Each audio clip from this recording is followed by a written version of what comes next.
America ने Iraq में अपने रीफ्यूलिंग तैयारे के गिरने की तस्दीक कर दी। तैयारे में सवार तमाम 6 अमरीकी फौजी अहलकार हलाक हो गए। अमरीकी सेंट्रल कमांड की तस्दीक। ईरान के मुताबिक ये तैयारा इराक के मज़ाहमती फोर्सेस ने गिराया है। अमरीका का कहना है कि तैयारा जारिहत या फ्रेंडली फायर की वजह से नहीं गिरा।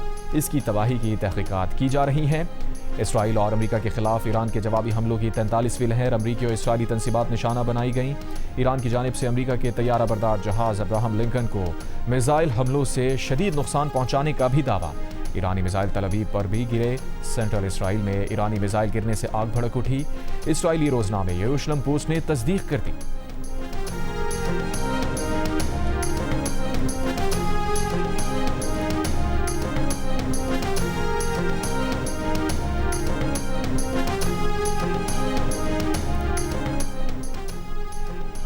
अमरीकी सदर का कहना है, लगता है कि रूसी सदर पुतिन ईरान की थोड़ी बहुत मदद कर रहे हैं। रूसी सदर ईरान की मदद इसलिए कर रहे हैं कि वो अमरीका को यूक्रेन का मददगार समझते हैं। सदर ट्रंप ने खबरदार किया कि अमरीकी अफवाज आने वाले दिनों में ईरान पर हमले तेज करने जा रही है। तीसरे हफ्ते में जंग बढ़ेगी। ईरान पर सख्त हमले किए जाएंगे। इससे पहले G7 ममालिक ने अमरीकी सदर डोनाल्ड ट्रंप से ईरान जंग फौरी ख़त्म करके आबनाए हुर्मुज़ को महफूज बनाने का मुतालबा किया था। सदर ट्रंप ने G7 रहनुमाओं के इजलास में कहा, ईरान हथियार डालने के करीब है। ईरान के पास अब कोई ऐसा आला ओहदेदार बाकी नहीं रहा जो हथियार डालने का ऐलान कर सके। हमें ये काम मुकम्मल करना होगा ताकि 5 साल बाद ईरान के साथ दोबारा जंग ना हो।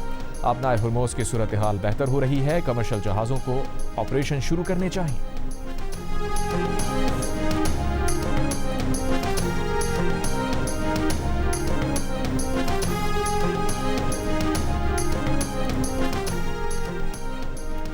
ईरान पर इसराइली और अमरीकी हमले जारी। करज और तेहरान में धमाके। B-2 बमबार तैयारे भी ईरान पर हमले के लिए रवाना। इसराइली फौज का 24 घंटों में ईरान पर 200 से ज़्यादा अहदाफ पर हमलों का दावा।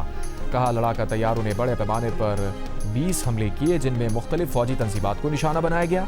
अमरीकी सेंटकॉम का ईरान में 6000 अहदाफ को निशाना बनाने का दावा। कहा, 60 बहरी जहाज और बारूदी सुरंग बिछाने वाली 30 कश्तियां तबाह कर चुके हैं। Chairman joint chiefs of staff general Dan केर ने कहा, आज का दिन बहुत भारी होगा। मजीद 5000 अमरीकी फौजियों की मशरक़ वस्ता में तैनाती। अमरीकी साख्ता लॉन्चर का बहरीन से ईरान की तरफ मिसाइल हमला।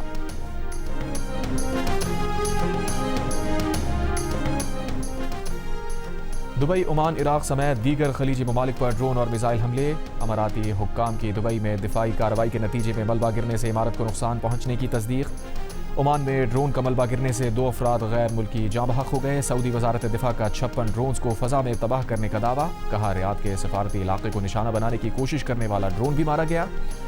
इराक के शहर इरबिल में रिफाइनरी पर ड्रोन हमला। रिफाइनरी के एक हिस्से में महदूद नुकसान हुआ। बहरीनी वजारत दिफा के मुताबिक अब तक ईरान के 115 मिसाइल और 191 ड्रोन तबाह किए। तुर्की के ईरान की जानिब से मिसाइल हमले की तस्दीक। कहा, नेटो के दिफाई निज़ाम ने मिसाइल को नाकाम बना दिया।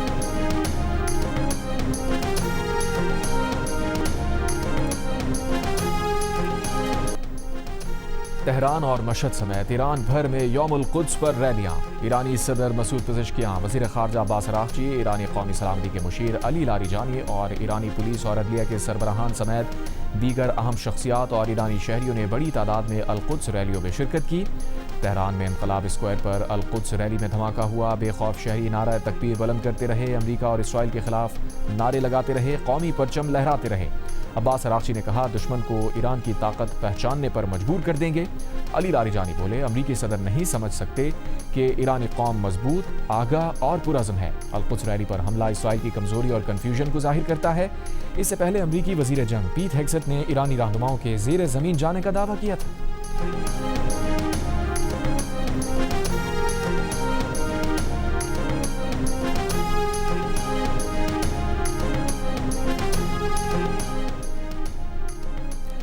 लकी मरवत के इलाके बैठनी में पुलिस मोबाइल पर हमला। धमाके में SHO समेत 7 पुलिस एहलकार शहीद। CTD बन्नू रीजन का शागई लकी मरवत में इंटेलिजेंस बेस्ड ऑपरेशन। फायरिंग के तबादले में 6 दहशतगर्द हलाक, दीगर फरार।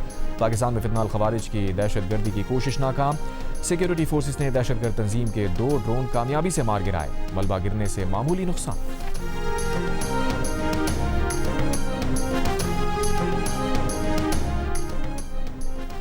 अफगानिस्तान की बिला इश्तियाल कार्रवाइयों के जवाब में पाक फौज का ऑपरेशन गज़ब लिल हक़ जारी। सिक्योरिटी ज़राए के मुताबिक पाक अफवाज की 12 और 13 मार्च की दरमियानी शब कार्रवाई में अफगान तालिबान और फितनाल खवारिज के 4 दहशतगर्द ठिकानों को निशाना बनाया। पाक अफवाज ने कार्रवाई में फौजी तंजीबात को भी कामयाबी से निशाना बनाया। हमलों में पाक अफवाज ने काबुल में 313 कोर के इंफ्रास्ट्रक्चर को तबाह कर दिया। कंधार में तराउ दहशतगर्द कैंप्स को भी निशाना बनाया गया। फजाई कार्रवाइयों में एयरफील्ड की ऑयल स्टोरेज साइट, मुल्हिका लॉजिस्टिक इंफ्रास्ट्रक्चर तबाह। एक और फजाई हमले में सूबा पख्तिया में शेर नाव दहशतगर्द कैंप को भी निशाना बनाया। पाक फौज ने अफगान तालिबान और फितनाल खवारिज की दरअंदाजी की कोशिश नाकाम बना दी। शुमाली वज़ीरिस्तान के करीब सदक गांव में दहशतगर्दों की कोशिश को नाकाम बनाया गया।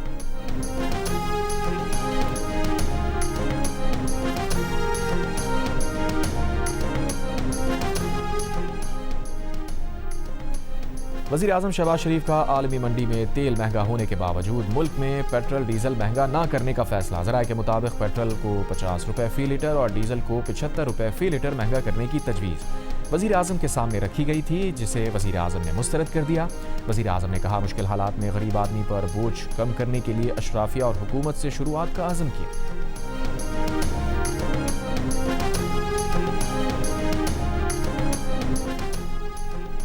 आबनाए हुर्मुज़ की बंदिश और बहरी जहाज़ों पर बढ़ते हमलों के बायस खाम तेल की कीमतों में इजाफा जारी।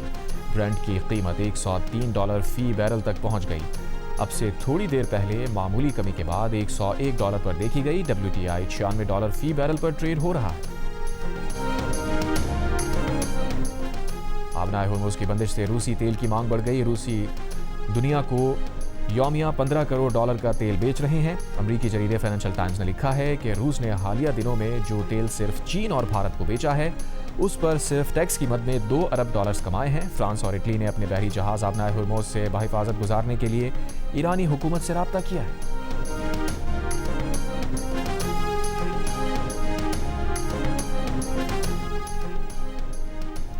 सऊदी वली अहद मोहम्मद बिन सलमान से फ्रांसीसी सदर इमानुएल मैक्रों का टेलीफोनिक राबता। सऊदी मीडिया के मुताबिक दोनों रहनुमाओं ने खित्ते में कशीदगी की इलाकाई सलामती और इस्तेहकाम पर असरात पर तबादला ख्याल किया। दोनों ने इलाकाई आलमी सलामती खतरे में डालने वाले इक़दामात रोकने की ज़रूरत पर जोर दिया। निहाल हाशमी ने गवर्नर सिंध के ओहदे का हल्फ उठा लिया। Chief justice Sindh high court justice Zafar Ahmed Rajput ने निहाल हाशमी से गवर्नर के ओहदे का हल्फ लिया। तकरीब से पहले नामजद गवर्नर निहाल हाशमी ने वज़ीर आला सिंध मुराद अली शाह से मुलाकात की, वज़ार क़ायद पर हाज़िरी दी। मीडिया से गुफ्तगू करते हुए गवर्नर ने कहा, हम शरारत की सियासत नहीं करेंगे। वज़ीर आज़म यूथ प्रोग्राम के तहत लैपटॉप स्कीम का दायरा वसी किया जाएगा।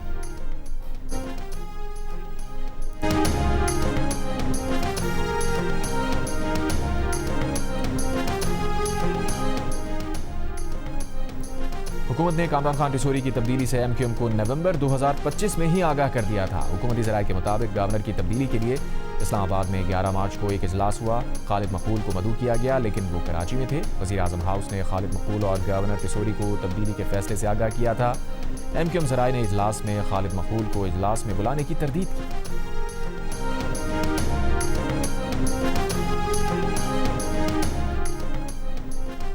बैतुल मक़दिस और फ़लस्तीन ईरान का नहीं, पूरी उम्मत मुस्लिमा का है। सरबराह JUI फ़े मौलाना फजल रहमान की गुफ्तगू। कहा, हमने पाकिस्तान और उसके मुस्तक़बिल का सोचना है। मुल्क की सूरत हाल पर पार्लियामेंट का इन कैमरा इजलास बुलाने का मुतालबा। मेयर कराची मुर्तज़ा वहाब ने FB एरिया में फुटबॉल ग्राउंड का इफ्तिताह कर दिया। मेयर कराची ने कहा, फुटबॉल ग्राउंड 4 एकड़ से ज़ायद रकबे पर मुहित है। ज़मीन को कब्जे से बचाने के लिए फुटबॉल ग्राउंड बनाया। ग्राउंड के चारों तरफ आबादी है। चहलकदमी के लिए ट्रैक के साथ पब्लिक पार्क भी है।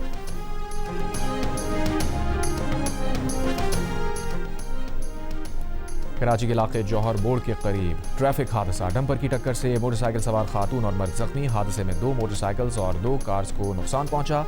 डंपर ड्राइवर गिरफ्तार। डंपर शारा फैसल थाने मुंतकिल। कराची में ज़लज़ले के झटके। ज़लज़ला पैमा मरकज़ के मुताबिक ज़लज़ले की शिद्दत 4 और गहराई 10 किलोमीटर रिकॉर्ड। ज़लज़ले का मरकज़ कराची के जनूब में 100 किलोमीटर दूर। लबनान पर इसराइल के नए हमले। जनूबी लबनान पर बमबारी से कम अज़ कम 10 अफराद शहीद, मुतादिद ज़ख्मी। 2 माह से जारी हमलों में 90 से ज़ायद बच्चों समेत 687 अफराद जान से गए। बैरूत में रिहायशी इमारत पर ड्रोन हमला। लबनान में दरिया लितानी पर वाक़े पुल को भी फ़ज़ाइया से टारगेट किया। दावा किया कि ये पुल हिज़्बुल्लाह के लिए अहम गुज़रगाह के तौर पर इस्तेमाल हो रहा था।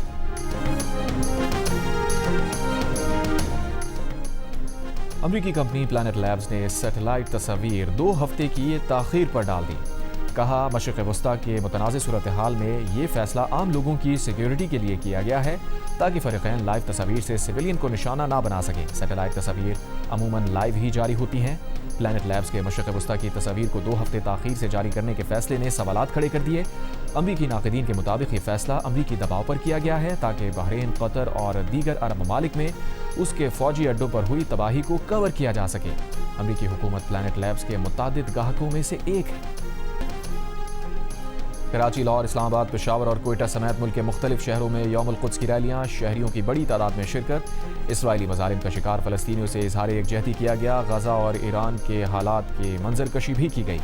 कराची में शिया उलमा काउंसिल पाकिस्तान के तहत यौमुल कुद्स पर एहतजाजी रैली में मौलाना शब्बीर हसन मीसवी और मौलाना शहनशाह हुसैन नकवी की भी शिरकत। हैदराबाद, सखर, लाड़काना, दादू, ठट्टा, नवाबशाह, मुल्तान, बहावलपुर, सरगोदा, गुजरात, डेरा गाजी खान, मानसेरा, पाराचनार, स्कर्दू, अस्तोर और मुजफ्फराबाद में भी रैलियां निकाली गईं। मुकर्रिरीन ने कहा, अल कुद्स की आज़ादी के लिए सबको मुत्तहिद होना होगा।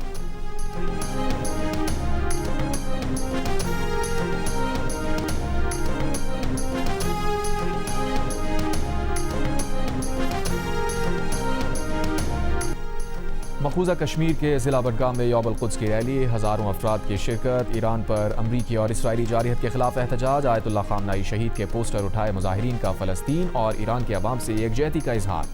मलाइशिया के दारुल हुकूमत कुआलालंपुर में यौमुल कुद्स की रैली निकाली गई। शुरका ने फ़लस्तीन की हिमायत और ईरान पर अमरीका और इसराइली जारहियत के खिलाफ नारे लगाए।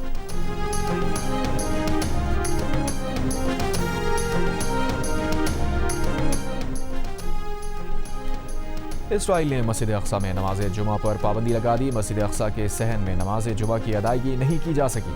इसराइली हुकाम ने मस्जिद अक्सा के अहाते में दाखिले पर यह कहकर पाबंदी लगाई कि इसका मकसद ईरानी हमलों से बचना है।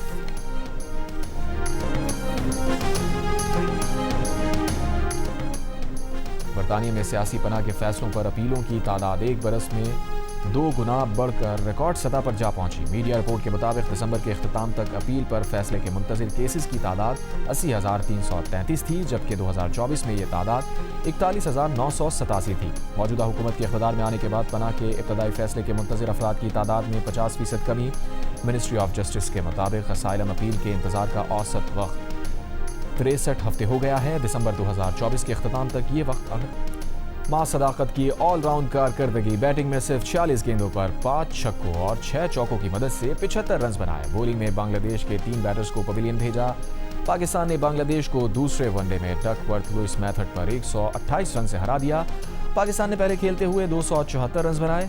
बारिश के बायस बांग्लादेश ने 3 विकेट पर 27 रन बनाए थे कि बारिश के बायस मैच रोक दिया गया, जिसके बाद बांग्लादेश को 32 ओवर्स में 243 रन का हदफ मिला, लेकिन पूरी टीम 114 रन बनाकर आउट हो गई। मां सदाकत मैच के बेहतरीन खिलाड़ी करार दिए गए। 3 मैचेस की सीरीज 1-1 से बराबर हो गई। सीरीज का फैसला कुन वनडे इतवार को खेला जाएगा। सीरीज के मैचेस जियो सुपर और माइक्रो से बराह रास्त नशर हो रहे हैं।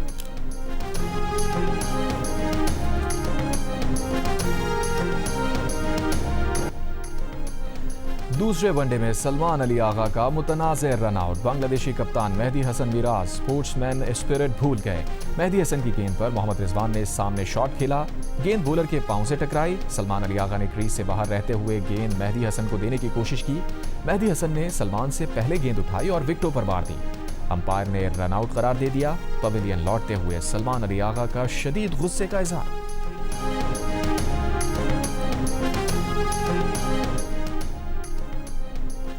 इंग्लैंड की क्रिकेट लीग द 100 में पाकिस्तानी स्पिनर अबरार अहमद को मुंतखब करने पर भारतीयों का सोशल मीडिया पर वावेला। आईपीएल फ्रेंचाइज और सनराइजर लीड्स के भारतीय मालिकान को पाकिस्तानी प्लेयर मुंतखब करने पर शदीद तनकीद का सामना।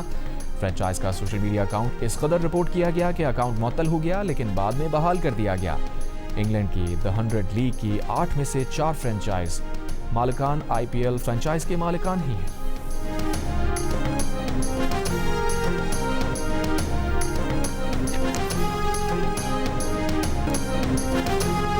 फिल्म और टीवी के नामवर अदाकार और सदाकार शुजात हाशमी इंतकाल कर गए। वो कुछ अरसे से अलील थे। ड्रामा सीरियल वारिस में मौलादात के किरदार ने शुजात हाशमी को मकबूल बनाया।